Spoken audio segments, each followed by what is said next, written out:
Bismillahirrahmanirrahim. Assalamu alaikum. Viewers, you are watching my YouTube channel, Finance Specialist. Viewers, in this video, I will talk about stem and leaf display or stem and leaf plot. Stem and leaf plot is normally used for presenting quantitative data in a graphical format. It is similar to histogram to assist in visualizing the shape of a distribution. A stem and leaf display shows both the rank order and shape of the distribution of the data. As I said earlier, that it is similar to a histogram on its side, but it has the advantage of showing the actual data values. The first digits of each data item are arranged to the left of a vertical line. To the right of the vertical line, we record the last digit for each item in rank order. Each line in the display is referred to as a stem, and each digit on a stem is a leaf. Viewers, a single digit is used to define each leaf. We will discuss this with the help of one example. In the upcoming example, the leaf unit is 10, and we can set leaf units 100, 10, 1, 0.1 and so on. Where the leaf unit is not shown, it is assumed to equal 1. Let's understand stem and leaf plot with the help of an example. As you can see that we have a sample showing weights in the nearest kilogram for 50 spare parts. We need to summarize the data in a form of stem and leaf, and we need to calculate the frequency of each stem. Also, we need to calculate the percentage for each stem, and we need to comment on the result. Also, we need to calculate that how many parts have weights more than 70 kilograms and what is their percentage. So these number of observations, you can see if we count these number of observations, though it is already given that these are 50 observations, but if you need to count manually, so it is simply you can multiply rows with columns. So we have 10 columns, 5 rows, so 5 into 10, 50 observations. The smallest observation we are having is 52, and the highest observation in the data we are having 109. So we will select stem starting from 5 representing 50s, 6 representing 60s, 7 representing 70s, so on and so forth until 100. So let's have a look. As you can see that I took this unit 5 for 50s, 6 for 60s, 7 for 70s, 8 for 80s, 9 for 90s, and 10 it represents 100.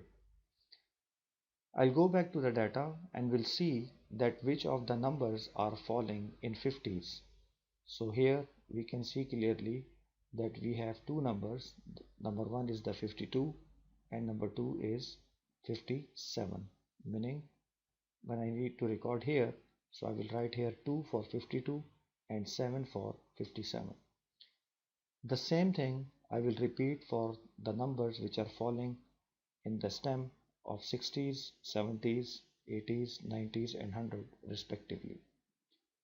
As you can see on your screen that in 50s we are having 2 observations, in 60s we are having 13 observations.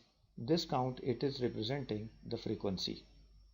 So here we can count these numbers which are falling in a particular stem, and then we can write their corresponding frequency, which is the number of occurrence of these numbers in a given particular stem. So after finishing this leaf observations, we need to list the frequency and we need to calculate the total. If the sum total is equal with the total number of observations, so it means that our leaf count is correct and our frequency is also correct. When it comes to calculate a percentage, it is quite easy. We can simply divide the given frequency by the total number of observations or total frequency, and then we can multiply it by 100 to convert this number into a percentage. So it will appear like this.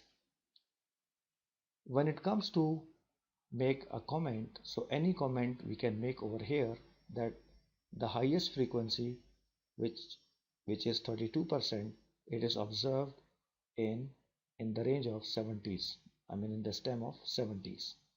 Or any logical comment we can make based on percentage or based on the frequency values. One of the questions was that how many parts we are having which have a weight more than 70 kilogram. So here we have a series of 70s. So 70s, 80s, 90s and 100s.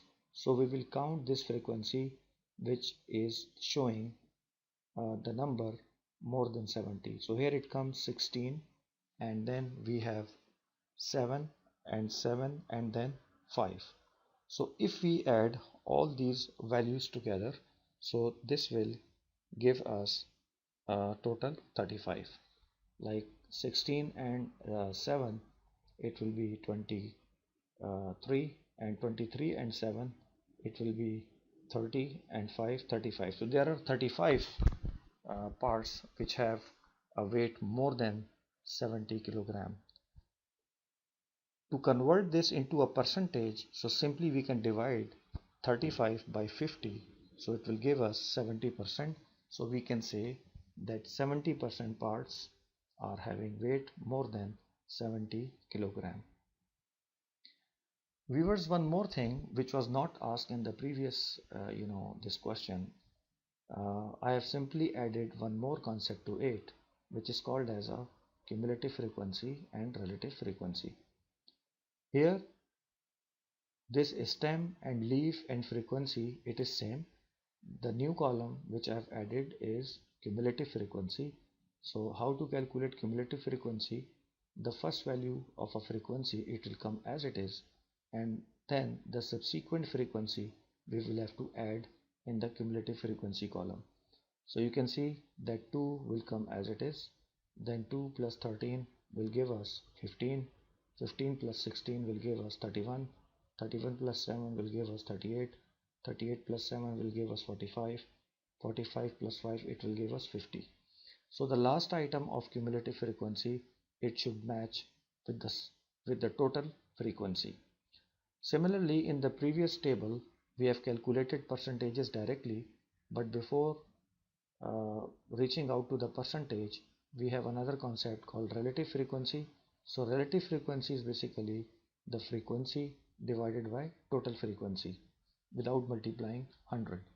So here you can see that when we divide 2 by 50, so this will give us 0.04, 13 upon 50, it will give us 26.26, 16 upon 50, it will give us 0.32, 7 upon 50, it will give us 0.14, again 0.14, and then 5 upon 50, it will give us 0.10.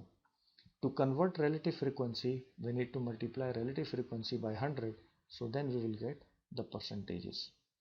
So viewers, I hope you would have understood a stem and leaf plot. It is very useful, and this stem and leaf plot has an advantage over histogram because it is based on actual values. And you can see I'm rolling my cursor. We can simply draw a normal curve on this data, and this data we can see the normality on rough basis. Like exactly, it is difficult to check what is the normality of this data, but if you draw a line with a pencil or a pen, so you will see that whether it is coming as a normal curve or not, or it has positive skewness or a negative skewness, so which is a different concept.